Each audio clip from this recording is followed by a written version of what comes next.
2021-এ যা ঘটনা ঘটেছে আর 2026-এ মমতার তৃণমূল ঘটলে যা ঘটনা ঘটতো সেটা তৃণমূলের মুখপাত্র এখন বলছে।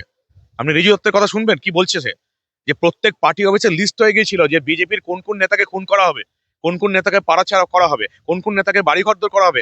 এমনকি পার্টি অফিসে এটাও লিস্ট হয়েছিল বিজেপির কোন কোন নেত্রীকে তুলে আনা হবে। 21-এর ঘটনার পর মমতা বন্দ্যোপাধ্যায়ের মুখে অন্তত পোস্ট পোল ভায়োলেন্সের কথা মানায় না। শান্তনু মতন পুলিশ অফিসাররা কিন্তু একটা শুধুমাত্র উদাহরণ মাত্র। এরকম আরো অনেকেই আছেন যারা জেলে যাবেন, যারা গ্রেপ্তার হবেন, যারা দুর্নীতি করেছেন এবং তৃণমূলকে দুর্নীতি করতে সাহায্য করেছেন। এটা একটা উদাহরণ মাত্র। এরকম আরো অনেকে আছেন যারা জেলে যাবেন। কুণাল ঘোষ তো নিজে বলেছে সারদা কাণ্ডের সঙ্গে সবচেয়ে বেশি জড়িত আছে মমতা বন্দ্যোপাধ্যায় এবং তৃণমূল কংগ্রেস। এরপরে কি আরো প্রভাবশালী কারো নাম আসতে চলেছে আগামীতে? আরো অনেকের নাম আছে বলে আমি জানি। কল্যাণ বন্দ্যোপাধ্যায় শ্রীরামপুরের সাংসদ বলছেন, আগে যেমন বুদ্ধদেব ভট্টাচার্যের ঘুম ভাঙিয়ে দিয়েছিলাম, এবার এদেরও ঘুম ভাঙাবো, লড়াই এবার আরো বড় জায়গায় যাবে। কি বলবো? বাংলাদেশে যেমন বাংলাদেশে যেমন মোল্লারা মিছিল করছে না, মমতা বন্দ্যোপাধ্যায়কে ক্ষমতায় রাখতে হবে, বিজেপি সরকার চলবে না। আমার এই বাংলাদেশের কমেডিয়ান গুলোর সঙ্গে কল্যাণ আর মদনকে কোনো তফাৎ দেখতে পাই না আমি। মিনিমাম 5টা বছর তো এই নোংরা পরিষ্কার করতেই লাগবে মমতা বন্দ্যোপাধ্যায় যে নোংরাগুলো করে দিয়ে গেছে। 5টা বছর শুধু নোংরা পরিষ্কার করতে লাগবে, তারপরে তো উন্নয়নের লক্ষ্যে যাত্রা। আপাতত তোলাবাজি বন্ধ করা হচ্ছে, কাটমানি বন্ধ করা হচ্ছে, বেআইনি বালি খাত বন্ধ করা হচ্ছে, বেআইনি বেআইনি কয়লা খাদান বন্ধ করা হচ্ছে, আপাতত নোংরা পরিষ্কার হচ্ছে। আমি জানি না, যেহেতু আমি সাংবাদিক বলে তোমাকে সোজা সাপটা বলতে পারছি, পলিটিশিয়ান হলে তো বলতে পারতাম না। আমার তো মনে হয় 2-3 বছর লাগবে শুধু নোংরা পরিষ্কার করতে, তারপরে তো উন্নয়নের লক্ষ্যে যাবে। বার কাউন্সিল চিন্তা ভাবনা করছে যে আদৌ মমতা বন্দ্যোপাধ্যায়ের আদালতে সওয়াল করার অধিকার যোগ্যতা আছে কিনা, আদৌ তার যোগ্যতা আছে কিনা, যে এটা রিনিউ করতে হয়, সেটা আদৌ তার রিনিউ করা আছে কিনা, তিনি কোর্টে গিয়ে সওয়াল করতে পারেন কিনা, সেটা বার কাউন্সিল খতিয়ে দেখছে এখন। আদৌ তার যোগ্যতা আছে তো কোর্টে দাঁড়িয়ে সওয়াল করার, সেটা আগে দেখতে হবে। দারুণ লাগছে। আমরা উত্তরপ্রদেশে বুলডোজার বাবা দেখেছি, আমরা আসামে বুলডোজার মামা দেখেছি, পশ্চিমবঙ্গের মাটিতে বুলডোজার দাদা দেখবো স্বপ্ন দেখেছিলাম, সেটা যে বাস্তবে হচ্ছে, এটা প্রচন্ড ভালো লাগছে, অত্যন্ত আনন্দ লাগছে। শুধু চুরি দুর্নীতিই নয়, এই যে পোস্টাল ব্যালটের নামে পুলিশ কর্মীদের যে ভোট দিতে দেওয়া হয়নি, এটাও কিন্তু ওয়েলফেয়ারের নামে ইনিই করতেন। গোটা কলকাতার পুলিশ সিস্টেম এবং রাজ্যের পুলিশ সিস্টেম সবাই জানে যে শান্তনুবাবু কি করে গেছেন। কাউকে পোস্টাল ব্যালটে ভোট দিতে দেননি, পুলিশ কর্মীদের একটা বিক্ষোভ ছিলই, তার তো জেলে যাওয়ারই কথা। অ্যাকচুয়ালি শান্তনু মতন পুলিশ অফিসাররা কিন্তু একটা শুধুমাত্র উদাহরণ মাত্র। এরকম আরো অনেকেই আছেন যারা জেলে যাবেন, যারা গ্রেপ্তার হবেন, যারা দুর্নীতি করেছেন এবং তৃণমূলকে দুর্নীতি করতে সাহায্য করেছেন। এটা একটা উদাহরণ মাত্র। এরকম আরো অনেকে আছেন যারা জেলে যাবেন। কোথাও গিয়ে পক্ষান্তরে রাজীব কুমারের গ্রেফতারির কথা ইঙ্গিত? দেখেন, উনি তখন সাংসদ হয়ে গেছেন, ফলে ওনার ব্যাপারটা আমি বলতে পারবো না। কিন্তু উনিও তো সারদা কাণ্ডের সঙ্গে জড়িত ছিলেন, সেটা তো কুণাল ঘোষ নিজে বলে গেছে। কুণাল ঘোষ তো নিজে বলেছে যে সারদা কাণ্ডের সঙ্গে সবচেয়ে বেশি জড়িত আছে মমতা বন্দ্যোপাধ্যায় এবং তৃণমূল কংগ্রেস। ফলে সারদা কাণ্ডে যে তৃণমূল জড়িত আছে, মমতা বন্দ্যোপাধ্যায় জড়িত আছে, সেটা তো কুণাল ঘোষ বলেছে, আমাদেরকে নতুন করে কিছু বলতে হচ্ছে না। হত্যাকাণ্ডের ফাইল কি আপনারা আবার খুলবেন? এটা তো সিনিয়র লিডারদের ব্যাপার। এটা আমাদের দল কি সিদ্ধান্ত নেবে, বা সবচেয়ে বড় কথা রাজ্য সরকার কি সিদ্ধান্ত নেবে, সেটা তাদের ব্যাপার। এটা বলার যোগ্যতা আমার নেই। আলাদা একটা প্রশ্ন করবো, এই যে ইডির এই পদক্ষেপ কি শুধুই তোলাবাজি সিন্ডিকেট তদন্ত, নাকি এর পেছনে আরো বড় কোনো চক্রের ইঙ্গিত রয়েছে? দেখো, এগুলো তো নতুন করে কিছু নয়, এমন নয় যে সরকার এসেছে বলে কিছু। সুজিত বসু গ্রেপ্তার হয়েছে, সুজিত নামে তো ভোটের আগেও পর্যন্ত অভিযোগ ছিল। গত 2-3 বছর ধরে সুজিত বসুকে নিয়ে চলছে। 16টা পুরসভায় কেলেঙ্কারি করেছে। এর সঙ্গে ভোটের জেতা বা নতুন সরকার হওয়ার কোনো সম্পর্ক নেই। সুজিত বসু মিউনিসিপাল কাণ্ডে জড়িত, 16টা পুরসভায় তার চাকরি দুর্নীতিতে তার নাম এসছে, তিনি গ্রেপ্তার হয়েছেন। এর সঙ্গে নতুন সরকার এসছে বা তার কোনো ইয়ে নেই। শান্তনুর বিরুদ্ধে প্রচুর অভিযোগ, প্রচুর। সরকার চেঞ্জ হয়েছে, পুলিশ নিজের মতন কাজ করছে, এটা হচ্ছে সবচেয়ে বড় কথা। একটা প্রশ্ন করব, সেটা হচ্ছে ইডির এই পদক্ষেপ একদিকে খাস কালীঘাটের ঘনিষ্ঠ তকমা কি এই মামলাকে আরো রাজনৈতিকভাবে স্পর্শকাতর করে তুলতে? দেখো, এই সমস্ত পুলিশ অফিসার শুধু চুরি দুর্নীতি করেছে বা পোস্টাল ব্যালটে ভোট দিতে দেয়নি, এগুলো হচ্ছে বড় কথা। হলো যে মমতা বন্দ্যোপাধ্যায় পুলিশের সিস্টেমটাকে সবচেয়ে বেশি দুর্নাম করে দিয়েছেন। সবাই জানে যে উনি কালীঘাট থানার ওসি ছিলেন, যতগুলো প্রমোশন হয়েছে ওই কালীঘাটের চেয়ারেই বসে আছেন। এগুলো পুলিশ সিস্টেমের পক্ষে অত্যন্ত লজ্জার বিষয়। যে একটা পুলিশ সিস্টেমকে মানুষকে আমি বোঝাচ্ছি, দেখো ভাই, আমার একটা চামচা কালীঘাটে বসিয়ে রেখে দিয়েছি, সে আমারই চামচাগিরি করবে। মানুষ বলুক, যা বলুক, বিরোধী দলের নেতারা বলুক, যারা যাই খুশি বলুক, আমি শুনবো না। মমতা বন্দ্যোপাধ্যায়ের ইগো এবং পুলিশকে এভাবে নির্লজ্জের মতন ব্যবহার করাটা, রাজ্যের পুলিশি যে সিস্টেম, পুলিশের কোনো মান সম্মান নেই। রাজ্যের পুলিশ সিস্টেমকে মমতা বন্দ্যোপাধ্যায় শেষ করে দিয়েছেন, বদনামের চূড়ান্ত পর্যায়ে পৌঁছে দিয়েছেন। ফলে এই গ্রেপ্তারটা একটা বড় উদাহরণ যে এই যে পুলিশের সিস্টেম, যেটাকে মমতা বন্দ্যোপাধ্যায় একেবারে চটিচাটা করে দিয়েছিলেন, সেট সিস্টেম থেকে বেরিয়ে আসতে হবে, ভেঙে আসতে হবে। এটা একটা বড় উদাহরণ। কারণ মমতা বন্দ্যোপাধ্যায় একেবারে চ্যালেঞ্জ নিয়ে পুলিশকে বদনাম করেছেন। দেখো ভাই, তোদেরকে বদনাম করছি, কালীঘাট থানায় ওই বসে থাকবে, ওই চটি ছেড়ে চলবে। এই যে পুলিশকে বদনাম করা, এটা তো একটা উদাহরণ মাত্র। এরকম আরো কয়েকজনের জেলে যাওয়া উচিত, শুধু শান্তনু একা নয়। আরো কয়েকজনকে জেলে গেলে তবে পুলিশ একটা বার্তা যাবে যে ভাই এই রকমের সিস্টেম আর চলবে না, পুলিশকে নিজের কাজ করতে হবে, পুলিশকে মানুষের জন্য কাজ করতে হবে। পুলিশ একটা রাজনৈতিক দলের হয়ে কাজ করবে, মানুষ জানবে, সবাই জানবে, এটা হতে পারে না। তনুজ সিনহা বিশ্বাসের নাম এলো, এরপরে কি আরো প্রভাবশালী কারো নাম আসতে চলেছে আগামীতে? আরো অনেকের নাম আছে বলে আমি জানি, এটা আমাদের সিনিয়র লিডাররা বলতে পারবেন, বা যারা পুলিশ বিভাগটা আগে দেখতেন, আইপিএস যারা আছেন তারা বলতে পারবেন।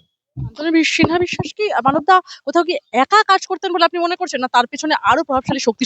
আমি এই নিয়ে কিছু বলতে চাই না, বললাম আমার সিনিয়র লিডাররা আছেন, প্রাক্তন আইপিএসরা আছেন, আমাদের দলেও কজন আইপিএস আছেন, তারা আমার চেয়ে অনেক ভালো বলতে পারবেন, এটা বলার যোগ্যতা আমার নেই। কল্যাণ বন্দ্যোপাধ্যায় তিনি বলছেন, কোট আনকোট আমি বলছি, দুজন আইপিএস কে জেলে ঢুকিয়েছিলাম, রেকর্ড মনে রাখবেন, শুভেন্দুর পুলিশকে চরম হুঁশিয়ারি কল্যাণ বন্দ্যোপাধ্যায়। শ্রীরামপুরের সাংসদ বলছেন, আগে যেমন বুদ্ধদেব ভট্টাচার্যের ঘুম ভাঙিয়ে দিয়েছিলাম, এবার এদেরও ঘুম ভাঙাবো, লড়াই এবার আরো বড় জায়গায় যাবে। কি বলবেন? এটা কটার পর বলেছে? মানে যদি সকালের দিকে বলে তাহলে তো একটা জবাব দেওয়া যাবে, আর যদি সন্ধ্যে 6টার পরে বলে তাহলে তার জবাব দেওয়ার কোনো অর্থ হয় না। আচ্ছা, কল্যাণ, মদন, এদের কোনো প্রশ্নের জবাব দিতে হয় বলুন তো? যাদের নিজেদের কোনো ইয়ে নেই, হাইসিয়ত নেই, কি জবাব দেবো এদের? এটা তো কমেডিয়ান। বাংলাদেশে যেমন মোল্লারা মিছিল করছে না, মমতা বন্দ্যোপাধ্যায়কে ক্ষমতায় রাখতে হবে, বিজেপি সরকার চলবে না, আমার এই বাংলাদেশের কমেডিয়ান গুলোর সঙ্গে কল্যাণ আর মদনকে কোনো তফাৎ দেখতে পাই না আমি। প্রশ্ন করব মানবদা, এই যে এদিন এজলাসে গেলেন মমতা বন্দ্যোপাধ্যায়, একদম ভোট পরবর্তী হিংসার তিনি নাকি লড়াই চালিয়ে যাবেন। মমতা বন্দ্যোপাধ্যায়কে লক্ষ্য করে চোর স্লোগান এবং ধাক্কাধাক্কির অভিযোগ উঠেছে। সেই প্রসঙ্গে কল্যাণ বন্দ্যোপাধ্যায় বলছেন উনি প্রতিহিংসা পরায়ণ, ওর মনে হিংসা আর ঘৃণা, দেখবেন আমাকে পর্যন্ত পিটিয়ে দিয়েছে। গত ৪৫ বছরে হাইকোর্টে এমন রাজনৈতিক সংস্কৃতি আমি দেখি। আমি বারবার বলেছি, মমতা বন্দ্যোপাধ্যায়ের মতো নির্লজ্জ রাজনীতিবিদ আগে কোনোদিন আসেনি। 15 বছর উনি মুখ্যমন্ত্রী ছিলেন, শ্রদ্ধা জানিয়েই বলছি, এরকম নির্লজ্জ রাজনীতিবিদ কখনো আসেননি। 2021-এ 2024-এ তৃণমূল যা ঘটনা ঘটিয়েছে, তারপরে পোস্টপোল ভায়োলেন্স মানে ভোট পরবর্তী হিংসার কথা তৃণমূল বলে কি করে? এবার তো ভোট হয়েছে, একটা লাশ পড়েনি। ভোটের পর দেখা যাচ্ছে শাসক দলের 4জন নেতাকর্মী খুন হয়ে গেছেন। আমাদের বিরোধী দলনেতার এখন যিনি মুখ্যমন্ত্রী তার আত্মসহায়ক খুন হয়ে গেলেন। 2021-এ যা ঘটনা ঘটেছে, আর 2026-এ মমতার তৃণমূল ঘটলে যা ঘটনা ঘটতো, সেটা তৃণমূলের মুখপাত্র এখন বলছে। আপনি রিজু দত্তের কথা শুনবেন, কি বলছে সে, যে প্রত্যেক পার্টি অফিসে লিস্ট হয়ে গিয়েছিল যে বিজেপির কোন কোন নেতাকে খুন করা হবে, কোন কোন নেতাকে পাড়াছাড়া করা হবে, কোন কোন নেতাকে বাড়িঘর করা হবে। এমনকি পার্টি অফিসে এটাও লিস্ট হয়েছিল বিজেপির কোন কোন নেত্রীকে তুলে আনা হবে। 26-এ যদি মমতা বন্দ্যোপাধ্যায় তৃণমূল জিততো না, তাহলে বিজেপির 500 থেকে 1000 জন কর্মী খুন হয়ে যেত। বিজেপি সরকারে এসছে আমাদের যিনি রাজ্য সভাপতি শ্রমিক ভট্টাচার্য, এবং এখন যিনি মুখ্যমন্ত্রী শুভেন্দু অধিকারী বারবার শান্তির বার্তা দিয়েছেন। একবার যদি তারা শান্তির বার্তা না দিতেন, তাহলে তৃণমূলের কি অবস্থা হতো সেটা মমতার তৃণমূল বুঝতে পারছে না। 21-এর ঘটনার পর মমতা বন্দ্যোপাধ্যায়ের মুখে অন্তত পোস্টপোল ভায়োলেন্সের কথা মানায় না। এখানে কিছুই হয়নি, কিচ্ছু হয়নি গোটা রাজ্য জুড়ে। মমতা বন্দ্যোপাধ্যায় বলছেন শুধু তৃণমূলের কয়েকটা নেতার পার্টি অফিসে তালা দেওয়া হয়েছিল, সেগুলোও তার পরদিন খোলা হয়েছে, এর বাইরে কিচ্ছু হয়নি পশ্চিমবঙ্গে। মমতা বন্দ্যোপাধ্যায় তো বলছেন এটা উত্তরপ্রদেশ নয়, এখানে ভোট। উত্তরপ্রদেশ নয় তো, উত্তরপ্রদেশ এতটা এগিয়ে গেছে, পশ্চিমবঙ্গকে সেই জায়গা আনতে এখন 5 বছর মিনিমাম সময় লাগবে। নতুন রাজ্য সরকার গঠন হয়েছে, কিন্তু পশ্চিমবঙ্গকে যদি গুজরাট বা উত্তরপ্রদেশ করতে হয় না, মিনিমাম 5টা বছর তো এই নোংরা পরিষ্কার করতেই লাগবে। মমতা বন্দ্যোপাধ্যায় যে নোংরাগুলো করে দিয়ে গেছে, 5টা বছর শুধু নোংরা পরিষ্কার করতে লাগবে, তারপরে তো উন্নয়নের লক্ষ্যে যাত্রা। আপাতত তোলাবাজি বন্ধ করা হচ্ছে, কাটমানি বন্ধ করা হচ্ছে, বেআইনি বালিখাত বন্ধ করা হচ্ছে, বেআইনি কয়লা খাদান বন্ধ করা হচ্ছে, আপাতত নোংরা পরিষ্কার হচ্ছে। আমি জানি না, যেহেতু আমি সাংবাদিক বলে তোমাকে সোজা সবটা বলতে পারছি, পলিটিশিয়ান হলে তো বলতে পারতাম না। আমার তো মনে হয় 2-3 বছর লাগবে শুধু নোংরা পরিষ্কার করতে, তারপরে তো উন্নয়নের লক্ষ্যে যাবে। মমতা বন্দ্যোপাধ্যায় বলছেন আমরা এখানে আলোচনা করতে চাই না, পুলিশকে নির্দেশ দিন, পুলিশ এফআইআর নিচ্ছে না, আমার পরিবারকে হুমকি দেওয়া হয়েছে, ধর্ষণ খুনের হুমকি দেওয়া হয়েছে। তিনি আদালতে সওয়াল করেন, মানুষ আতঙ্কে অফিসে যেতে পারছেন না, মাছের বাজার মাংসের বাজার ভেঙে দেওয়া হচ্ছে, আমাকে বাড়ি থেকে বেরিয়ে পুলিশের কাছে যেতে দেওয়া হচ্ছে। বার কাউন্সিল চিন্তা ভাবনা করছে যে আদৌ মমতা বন্দ্যোপাধ্যায়ের আদালতে সওয়াল করার অধিকার যোগ্যতা আছে কিনা, আদৌ তার যোগ্যতা আছে কিনা, যে এটা রিনিউ করতে হয়, সেটা আদৌ তার রিনিউ করা আছে কিনা, তিনি কোর্টে গিয়ে সওয়াল করতে পারেন কিনা, সেটা বার কাউন্সিল খতিয়ে দেখছে এখন। আদৌ তার যোগ্যতা আছে তো কোর্টে দাঁড়িয়ে সওয়াল করার, সেটা আগে দেখতে হবে। আর এই যে বললাম, মমতা বন্দ্যোপাধ্যায়ের মুখে পোস্টপোল ভায়োলেন্সের কথা মানায় না। তৃণমূল যা করে গেছে 2021-এ, তারপর আর তাদের মুখে মানে লজ্জা থাকলে তারা পোস্টপোল ভায়োলেন্সের কথা বলতো না। মমতা বন্দ্যোপাধ্যায় বলছেন 1985 সাল থেকে তিনি বার কাউন্সিলের মেম্বার। কি বলবেন? আমি জানি না, এটা বার কাউন্সিল খতিয়ে দেখছে। আদৌ তার হাইকোর্টে গিয়ে সওয়াল করার যোগ্যতা আছে কিনা সেটা বার কাউন্সিল ঠিক করবে, এটা আমার জানা নেই। আমি আরেকটা প্রশ্ন করব আপনাকে, তিলজলায় একদম রীতিমতো বেআইনি কারখানা ভাঙতে আনা হলো বুলডোজার, এবার কি তাহলে বুলডোজার রাজ চালু হলো বাংলায়? দারুণ লাগছে। আমরা উত্তরপ্রদেশে বুলডোজার বাবা দেখেছি, আমরা আসামে বুলডোজার মামা দেখেছি, পশ্চিমবঙ্গের মাটিতে বুলডোজার দাদা দেখবো স্বপ্ন দেখেছিলাম, সেটা যে বাস্তবে হচ্ছে, এটা প্রচন্ড ভালো লাগছে, অত্যন্ত আনন্দ লাগছে। মমতা বন্দ্যোপাধ্যায় একটা সওয়াল করছেন যে এই যে উত্তরবঙ্গের কথা তিনি বলছেন এবং বলছেন আমরা এখানে আলোচনা করতে চাই না, মানে রীতিমতো পুলিশের বিষয় হচ্ছে। আরো একটা বিষয় আমি বলবো যে হেলমেট ছাড়া বাইক চালকদের বিরুদ্ধে কড়া ব্যবস্থা নিতে বলেছে পশ্চিমবঙ্গ পুলিশ। নতুন সরকারের নির্দেশে পুলিশকে বিশেষ অভিযান চালাতে বলা হয়েছে। এবার কি তাহলে রাজাবাজার, পার্ক সার্কাস, মল্লিক বাজার এবং এই সমস্ত জায়গাতেও কি ধরপাকড় শুরু হবে মানব? দেখো, ধরপাকড় হচ্ছে বড় কথা, হচ্ছে মানুষের নিরাপত্তা। এখানে কোনো ধর্মের ব্যাপার নয়। একটা ধর্মের মানুষকে হেলমেটে ছাড় দেওয়া হবে, আরেকটা মানুষের ধর্মকে ধর্ম বলে, হিন্দু ধর্ম বলে হেলমেট ধরা হবে? এটা তো হতে পারে না। এটা তো মানুষের নিরাপত্তার প্রশ্ন, এখানে ধর্ম আসার কথাই নয়। একটা হিন্দুর জীবনও ইম্পর্টেন্ট, একটা মুসলিম জীবনও ইম্পর্টেন্ট। তাহলে মুসলিমরা শুধু দাপট দেখানোর জন্য পুলিশের সামনে ঘুরে বেড়াবে বিনা হেলমেটে? তো হতে পারে না। শেষ দুটো প্রশ্ন আপনার কাছে। সেটা হচ্ছে এদিন যে একদিন হাইকোর্টকে মানি না বলেছিলেন, সেই হাইকোর্টে আসতে হলো মুখ্যমন্ত্রী মমতা বন্দ্যোপাধ্যায়কে, কি বলবো? ঠিক জাস্ট আমি ওনাকে নিয়ে আর কিছু বলতে চাই না। ওই যে বললাম, 15 বছর মুখ্যমন্ত্রী ছিলেন। আমাদের মুখ্যমন্ত্রী বলে দিয়েছেন, শুভেন্দু অধিকারী বলে দিয়েছেন, ওনাকে সম্মান দেখাতে হবে। একজন মহিলা, তাই সম্মান দেখানো হচ্ছে। কিন্তু আদৌ ওই চেয়ারে তার বসার যোগ্যতা আছে বলে আমি অন্তত ব্যক্তিগতভাবে আমি তার মনে করি না যে মমতা বন্দ্যোপাধ্যায় মুখ্যমন্ত্রী পদে বসার কোনো যোগ্যতা ছিল। আমরা ভুল করেছিলাম 2011-তে। 2014-র পর যেই ভাইপো এখানে পা দিল, সমস্ত রকম রিক্রুটমেন্টের জালিগিরি শুরু হলো। মমতা বন্দ্যোপাধ্যায় অন্ধ ধৃতরাষ্ট্র হয়ে গেলেন, তার ভাইপোকে সব রকম কাজ করার সুযোগ দিলেন। তৃণমূলের নেতা নেত্রীরাও জানে তৃণমূলের এই ধ্বংসের পেছনে একমাত্র কারণ হচ্ছে অভিষেক বন্দ্যোপাধ্যায়। আর আমার কিছু বলার কিছু নেই। শেষ একটাই প্রশ্ন আপনার কাছে, সেটা হচ্ছে 5বার তলব করে ইডি, অবশেষে সিজিও কমপ্লেক্সে প্রাক্তন খাদ্যমন্ত্রী রথীন ঘোষ। আজকে কি তাহলে আরেকটা উইকেট পড়তে চলেছে?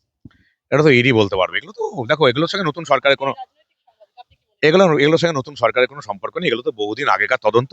ইডি সিবিআই তো আগেই তদন্ত করছে, এবং আমরা তো যখন সাংবাদিক ছিলাম তখন বরঞ্চ আমরা ইডি সিবিআই এর সমালোচনা করেছিলাম যে তারা কেন এই তদন্তগুলো দ্রুত গতিতে করছে না। আপাতত সরকার চেঞ্জ হয়েছে, আমরা আশা করবো যে ইডি এবং সিবিআই এই তদন্তগুলো আরো দ্রুত গতিতে নিয়ে যাবে। খাদ্য কেলেঙ্কারি, চাকরি কেলেঙ্কারি, এই সবগুলোর সমাধান হবে, এবং তৃণমূলের নেতারা যারা এখানে জড়িত ছিল তারা যে জেলে যাবে, এটা আমরা আশা করে বসে আছি। শেষ একটা প্রশ্ন আপনার কাছে, এটা জিজ্ঞাসা আপামর পশ্চিমবঙ্গবাসীর, সেটা হচ্ছে আপনাকে কি মানব গুহ একদম হার্ডকোর পলিটিক্যাল সাংবাদিক, আজ আপনি এমএলএ, আমি বলবো আপনাকে কি স্টুডিওতে দেখা যাবে? এই প্রশ্ন একদম ছেয়ে গেছে চারিদিকে, কি? প্রথমে ভেবেছিলাম যে সাংবাদিকতা থেকে একেবারে অবসরই নিয়ে নেবো, কারণ একজন এমএলএ প্রচুর কাজ থাকে নিজের এলাকায়। তারপরে বেশ কিছু কারণ ঘটেছে, প্রচুর মানুষ অনুরোধ করছেন যে আপনি অন্তত বলুন, আপনি যেরকম সোজা সাপটা বলতেন। দেখো, আমাদের সত্যি কথা বলতে কি, আমাদের মেন স্ট্রিম মিডিয়াতে ইন্টারন্যাশনাল খবরও ঠিকঠাক হয় না, ন্যাশনাল খবরও ঠিকঠাক হয় না। সেই একই মেন স্ট্রিম মিডিয়ার বস্তা ভজা খবর, এই মুখ্যমন্ত্রী কি বললো, অমুক দিকে বললো, এ কি বললো, ও কি বললো, এই সারাদিন এছাড়া তো কোনো খবর হয় না। তাই প্রচুর মানুষ চাইছেন যে আমি খবরে ফিরে আসি। তাই এত মানুষের আগ্রহকে তো অস্বীকার করা যায় না। আর তাছাড়া আরো একটা ব্যাপার আছে, ওই যে বললাম আমি সাংবাদিক ছিলাম বলে বলতে পারছি, পলিটিশিয়ান হলে বলতে পারতাম না, ডিপ্লোম্যাটিক উত্তর দিতাম, তাই আমি ডিপ্লোম্যাটিক উত্তর দিতে চাই না। সত্যি কথা বলতে গেলে, আরো যদি পরিষ্কার করে বলতে চাই, একজন বিধায়ককে যা মাইনে দেওয়া হয় সরকারিভাবে, বিধায়কের সেই মাইনেতে কিছু হবে না। না চলবে অফিস, না চলবে কোনো কর্মীকে নিয়ে কাজ। বর্ধমান মেমারি যখন, যদি বর্ধমান মেমারি আমাকে যাতায়াত করতে হয়, তাহলেই ওই যে ইনকামটা আমার হবে বিধায়ক পদ থেকে, সেই ইনকামটা চলে যাবে। ফলে আমাকে বাধ্যতামূলকভাবে আমার ইনকামটা থাকতে আমাকে স্টুডিওতে আসতে হবে। এটা হচ্ছে আরো পরিষ্কার সোজা একটা কথা।